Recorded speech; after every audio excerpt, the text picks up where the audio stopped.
जय श्री राम दोस्तों। आज कुछ अलग कहानी है। अलग मतलब एक रोड है जो बहुत ज़्यादा हॉन्टेड है। यहाँ पर दरअसल जो ड्राइवर गुजरते हैं ना, ट्रक ड्राइवर, टैक्सी ड्राइवर, सभी ड्राइवर, उनके साथ ये हादसा कई बार हो चुका है। रात के टाइम भी, दिन के टाइम भी, किसी भी टाइम हो सकता है अगर टाइम ख़राब हुआ तो।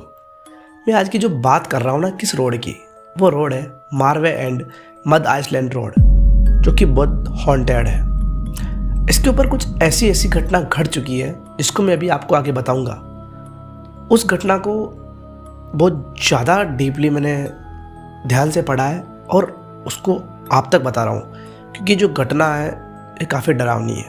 अब कौन सी घटना है और क्या हुआ घटना के अंदर, वो मैं आपको कहानी के अंदर ही बताऊंगा। उससे पहले अगर आप चैनल के ऊपर नए आए हो, चैनल को सब्सक्राइब कर देना, वीडियो को लाइक कर देना। कहानी शुरू होती है अब। एक ड्राइवर है जो कि एक्सपीरियंस ड्राइवर है, काफ़ी ज़्यादा एक्सपीरियंस है उसके पास।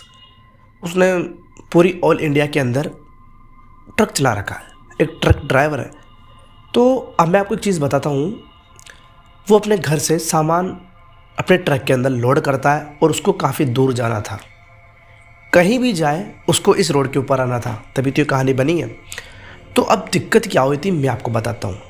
उसके साथ एक उसके पड़ोसी थे, उस ट्रक ड्राइवर के साथ। तो उस ट्रक ड्राइवर को जहाँ पर जाना था वहीं उस पड़ोसी को जाना था। पड़ोसी उम्र में रहा होगा करीब 55 से 60 साल के बीच, ठीक है। तो उन्होंने कहा ठीक है मैं छोड़ दूंगा, आप मेरे साथ चल चलना। तो उस ट्रक ड्राइवर ने, जिसका नाम कैलाश खेर है, कुछ भी नाम रख लो, कैलाश हो गया, ठीक है, उसका नाम कैलाश है। तो उसने वहाँ से उस आदमी को, उसकी जो पड़ोसी था, उसको उठाया। उसको उठाने के बाद, उठाया मतलब ट्रक के अंदर बिठाया, और ट्रक में बिठाने के बाद वो अपनी यात्रा पर चल गया कैलाश। अब कैलाश इस रोड पर पहली बार जा रहा था। जैसे ये रोड आया मारवे एंड मद आइसलैंड रोड, तो वो जो बुजुर्ग आदमी था उसने कहा कि यहाँ पर तुमको कुछ भी घटना घटे तुम्हारे साथ तो तुम उसके ऊपर ज़्यादा ध्यान मत देना, क्योंकि ये जो रोड है ना ये काफ़ी ज़्यादा हॉन्टेड है। कैलाश को लगा यार ये क्या बोल रहा है, ये मेरे से ज़्यादा जानता है किस रोड को। हाँ, मैं आया तो नहीं हूँ यहाँ पे, पर ये तो सीरियस नहीं लिया कैलाश ने इस बात को। कोई बात नहीं, चल रहे थे। अब रात का टाइम था और ये रोड काफ़ी लंबा था। रोड काफ़ी देर से चल रहा था। रोड नहीं चल रहा था मेरे भाइयों, ट्रक चल रहा था। रोड के ऊपर ट्रक चल रहा था। तो आप ध्यान रखा करो ना कहानी का, मैं भटक जाता हूँ कभी कभी। तो उसके बाद वो चल रहा था ट्रक के दौरान उस आदमी को, जो बुजुर्ग आदमी था, उसको नींद आ गई थी। और नींद आने के बाद करीब 15-20 मिनट बाद ट्रक के सामने कोई महिला आती है और एकदम से ट्रक से ठुक जाती है। कैलाश ने साफ देखा था कि कोई महिला सामने आई है और ठुक गई है। ट्रक को रोकने के बाद उसने उतरकर चारों तरफ देखा। ट्रक से नीचे उतर गया वो, और उतरने के बाद उसने देखा तो दूर दूर तक उसको ना तो महिला दिखाई दी, ना कोई डेड बॉडी, ना कोई खून के छिट्टे।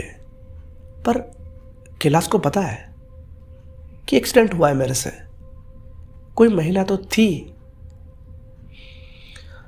उसके बाद दिक्कत बहुत ज़्यादा आ जाती है। कैसे, मैं आपको बताता हूँ। वो वापस अंदर बैठता है और ट्रक स्टार्ट करता है।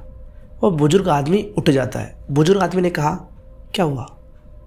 तो उस कैलाश ने कहा कि एक महिला को ठोक दिया मैंने, पता नहीं कहाँ से सामने आ गई, पर मैंने पीछे देखा तो पीछे वो मेरे को रोड पर कहीं भी दिखाई नहीं दी।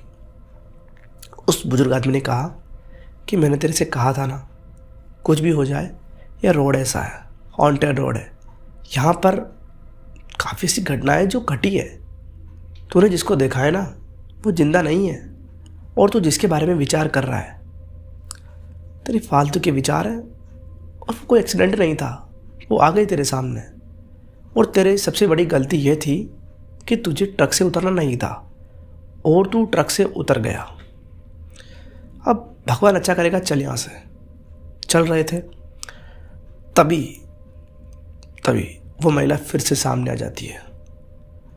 उठाता है कैलाश एकदम से उन बुजुर्ग आदमी को कि हाँ अंकल जी उठिए, ये महिला थी जो पहले सामने आई थी। वो महिला फिर से ठुक जाती है।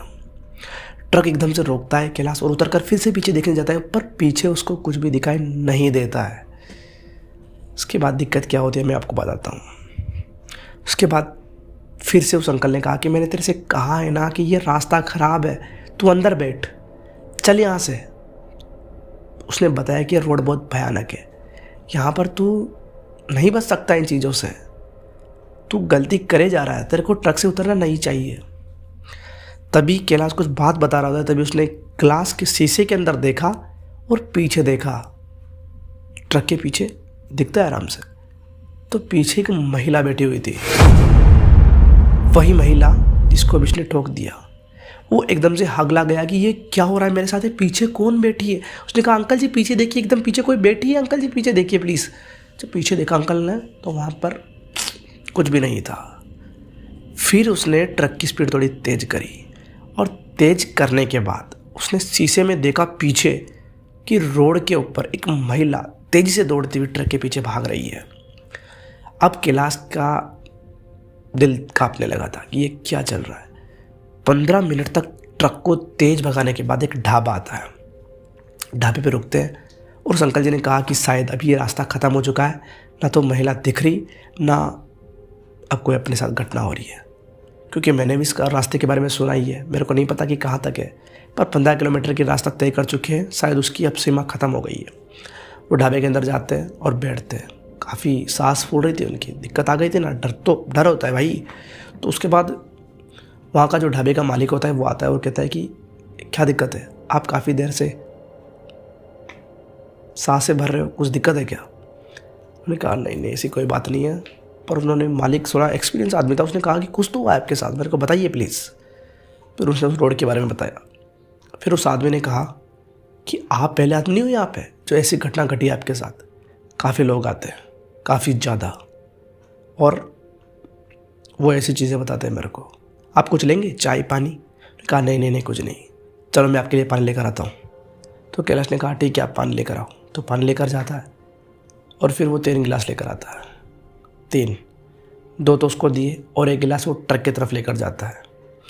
कैलाश ने कहा आप वहाँ कहाँ पे लेकर जा रहे हो पानी, हम 2 ही आदमी हैं। उस ढाबे के मालिक ने कहा आप 2 नहीं, आप 3 हो, उन महिला के लिए भी तो लेकर जाना है ना पानी, जो ट्रक के अंदर बैठी हुई है। ये कहते हैं उसकी सांसें थम जाती एकदम से कैलाश की, किस महिला की बात कर रही है। सामने देखा तो उसको महिला दिखाई नहीं दी, पर एकदम से जब उसने पीछे मुड़कर देखा तो पास तक कोई ढाबा नहीं था। वो आदमी भी पता नहीं कहाँ गायब हो चुका था। वहाँ से दोनों भागते हैं पैदल, और उसके बाद वो थोड़ी दूरी पर था उनका, वो जो जहाँ पर जाना था वहाँ पैदल भागते हैं। और वहाँ जाने के बाद उसके बाद वहाँ जाते हैं और वहाँ से कुछ आदमियों को लेकर आते ताकि डर ना लगे, और फिर इस ट्रक को यहाँ से लेकर जाते हैं। ये कहानी बहुत भयानक है, बहुत डरावनी, पर इसी के साथ आप सभी को पता है पहलगाम के अंदर क्या हो रहा है। हमारे देश के 28 लोग मर चुके हैं जो कि धर्म देखकर मारे गए हैं। अगर आप हिंदू हो तो आप मरोगे। कहाँ पर? भारत देश के अंदर। हिंदू होना अपराध है क्या? नहीं, धर्म देखकर मारा है ना, धर्म बताकर मारेंगे। अब बस एक चीज़ का इंतज़ार है, मोदी जी क्या करेंगे। वैसे उन्होंने बहुत भारी काम तो कर दिया। आने वाले 3-4 साल के अंदर ये भूख मरा देश, ये पाकिस्तान, भीख मंगा साला, औकात एक घोड़ी की नहीं है इसकी, हरामजादेगी, और हमसे लेता है ये पंगा बार बार। पर इसको अब सबक सिखाने का टाइम आ गया है दोस्तों, क्योंकि उस बच्चे के सामने, उस छोटे से बच्चे के सामने उसके पिताजी को मार दिया गया, मंजूनाथ जी। वो कपल जो अभी कुछ टाइम पहले शादी हुई है उनकी, उसके पति को उसके सामने मार दिया गया। सिर्फ पूछा उस महिला ने कि मुझे मार दो, तुझे नहीं मारेंगे, जाकर मोदी को बताओ। हिंदू मुस्लिम अलग अलग हो जाओ, हिंदुओं को मार दिया गया।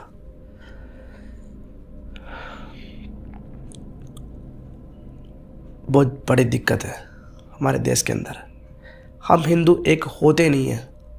हिंदू बढ़ जाते हैं, हिंदू गुज्जर, मीणा, जाट, ब्राह्मण, इनके अंदर हिंदू बढ़ गया। हिंदू हिंदू बनता ही नहीं है। पर दोस्तों ये टाइम है एक होने का, और अब इसको मुंह तोड़ जवाब देने का टाइम आ चुका है। आप प्लीज़ उन 28 लोगों के लिए कमेंट के अंदर कुछ लिख कर जाना प्लीज़, ठीक है। कहानी कैसी लगी, कहानी कैसी की तैसी करने दो आप, प्लीज़ उनके लिए 2 शब्द जरूर लिख देना। पूरा देश यार एकदम से, यार उनको क्या पता था कि हमारे साथ ऐसा हो जाएगा। कौन जाना चाहेगा फिर कश्मीर के अंदर। कश्मीर जन्नत है हमारे देश की, पर क्यों, हिंदुओं के लिए तो स्वर्ग होना चाहिए ना। और छोटा सा बच्चा, भाई वीडियो देख रहा था ना मैं, मेरे आंसू नहीं रुके यार एकदम से। इतना भयानक दृश्य है हमारे देश के अंदर। हिंदुओं का धर्म पूछकर मारा गया, उनसे जाति नाम कुछ नहीं पूछा। बाय बाय दोस्तों।